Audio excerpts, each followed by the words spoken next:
मेरी आत्मा आप सबकी आत्मा को नमस्कार कहती है और आप सबका मेरे संग जुड़ने का बहुत बहुत धन्यवाद।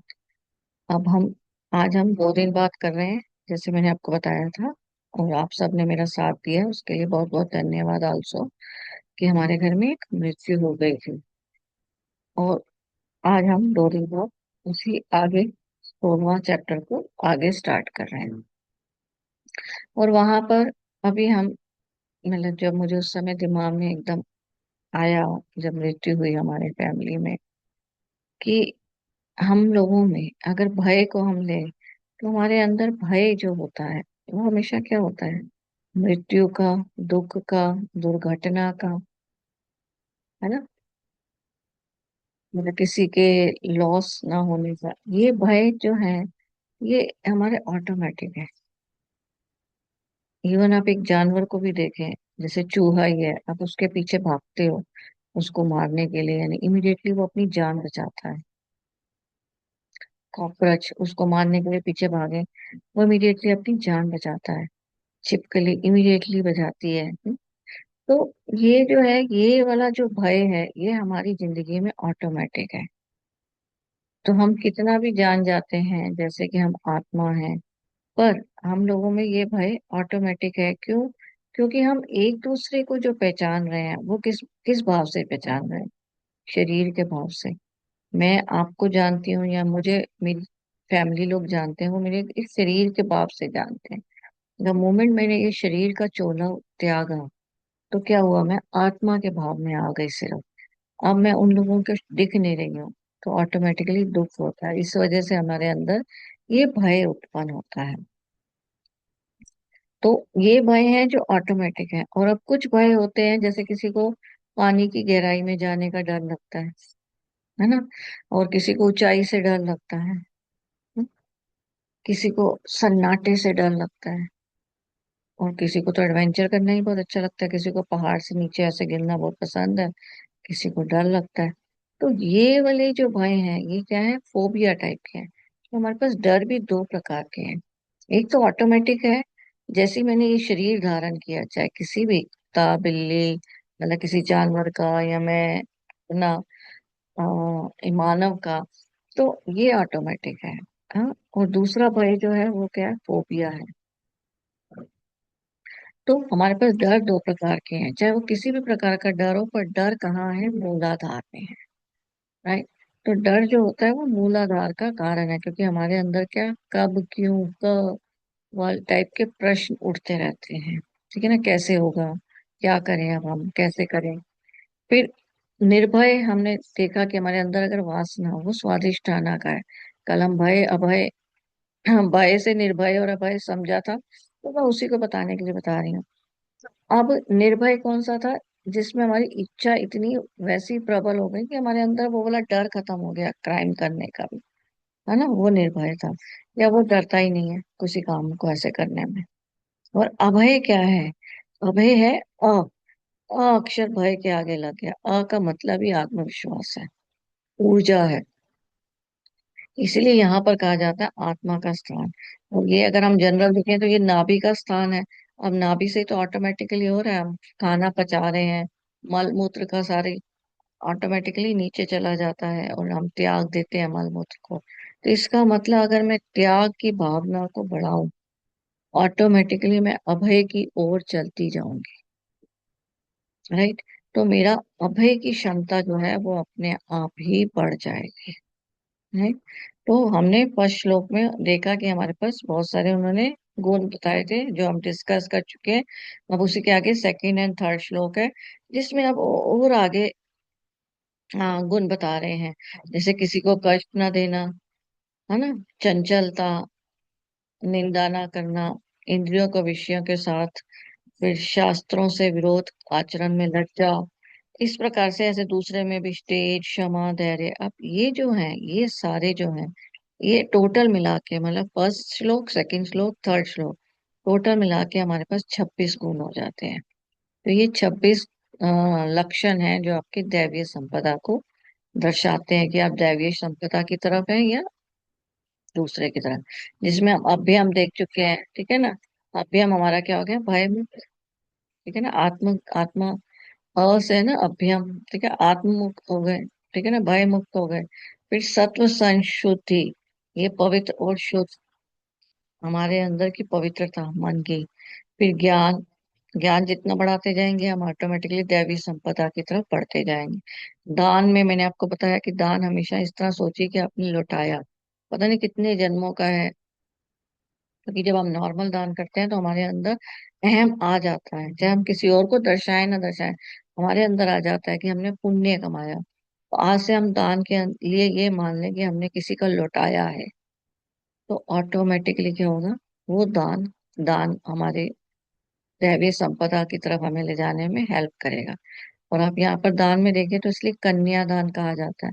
और हमारे शास्त्रों में इसलिए कन्यादान के बाद माता पिता जो है वो उस घर में खाते नहीं है। जो हमारे हिंदू में ये रिवाज बना हुआ है, वो रिवाज इसी वजह से बना हुआ है क्योंकि अब आपने लौटा दिया टाइप है, कि आपने उनकी संपदा को लौटा दिया, इसलिए वो वहां जाकर उनके घर में नहीं खाते हैं।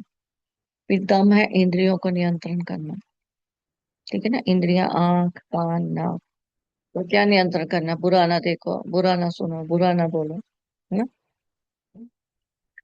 फिर यज्ञ, ओके, यज्ञ, कर्म हमारा हमेशा क्या है, कर्म एक यज्ञ है, तो कर्म हमें कैसा करना है, जिसमें इंटेंशन प्योर हो, ठीक है।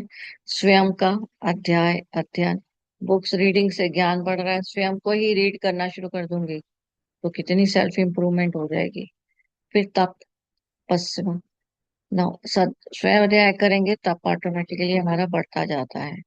नौ, अब बुद्ध जी तो वो कितने तपस्वी थे। नौ, बुद्ध जी इतने तपस्वी थे कि उंगली माल जो है के पास पहुंचा, और वो उसने बुद्ध जी के तप की वजह से, मतलब उनका जो ओरा था वो इतना स्ट्रांग हो गया था कि जब वो उसके पास उनके आचरण में आया तो वो ऑटोमेटिकली उसने सब कुछ त्याग दिया। वो वापस अ, वो बन गया, भिक्षुक बन गया।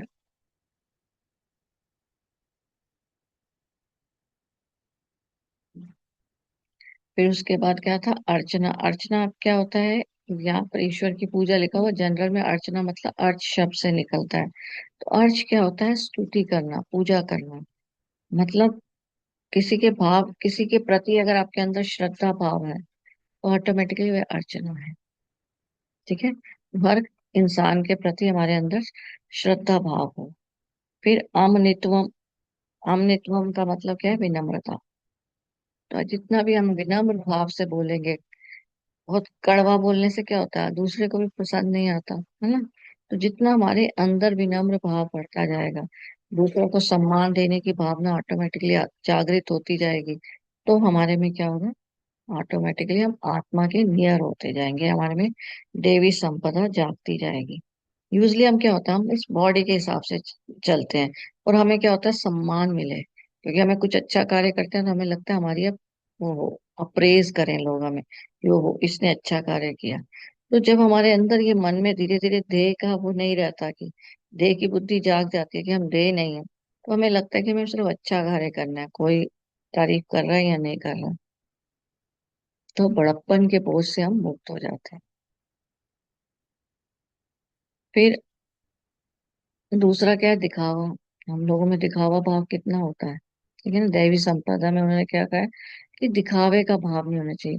हम दिखावे की वजह से हम कई बार झूठ ही बोल देते हैं, अरे हमारे पास तो ऐसे है, हम तो ऐसे हैं, कई बार हम इस टाइप दिखावा करते हैं ना, तो वो क्या है, नहीं हो हमारे अंदर, ठीक है। फिर अहिंसा, किसी को भी नुकसान ना पहुंचाने की हमारे अंदर भाव हो।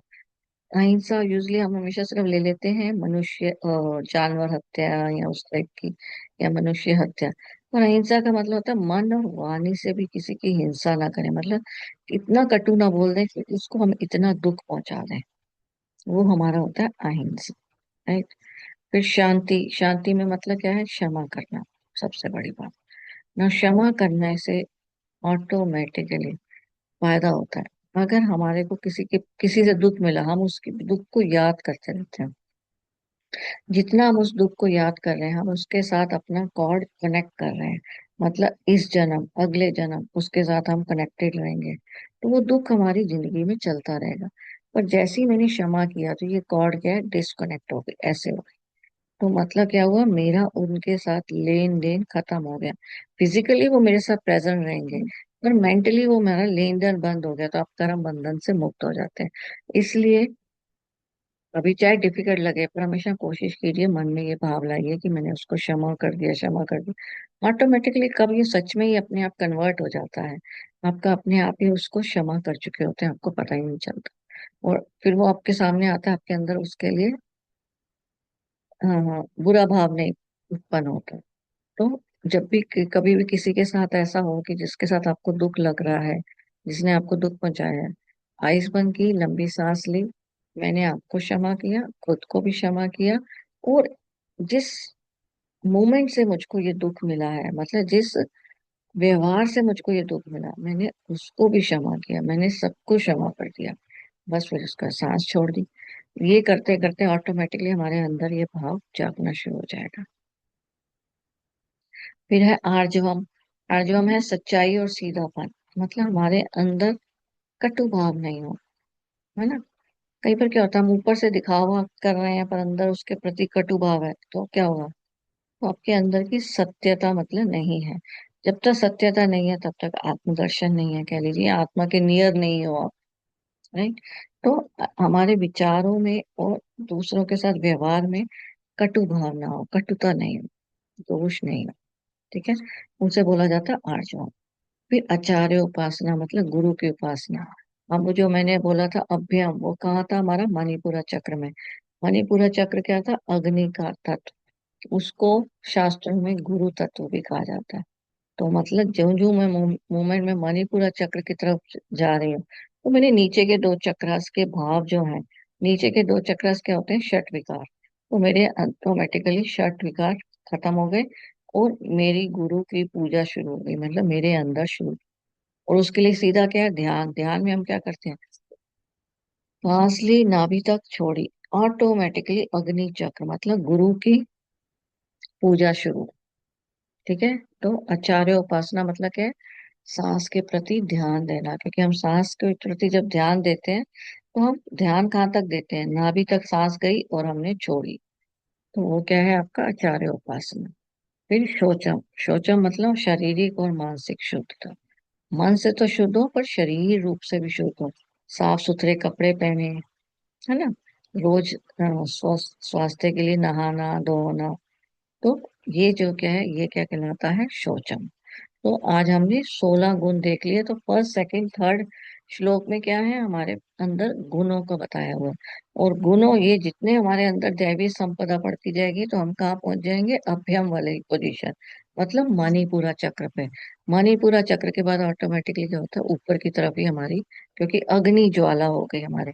अग्नि की मैंने बताया गया था, लपटे, चाहे कैंडल को आप उल्टा करो तब भी अग्नि की ज्वाला क्या होती है, ऊपर की तरफ जाती है। द मोमेंट मणिपुरा चक्र तक पहुंचते हैं, तो हमारा क्या होता है, हम लोग प्रेम चक्र, विशुद्धि चक्र मतलब हृदय चक्र, विशुद्धि चक्र, आज्ञा चक्र, ऑटोमेटिकली हमारी प्रगति होती जाती है। तो आज हमने अभी तक 16 गुण देख लिए हैं, अभी हमारे 26 गुण हैं। बाकी के 10 गुण हम कल देखेंगे। बहुत बहुत धन्यवाद।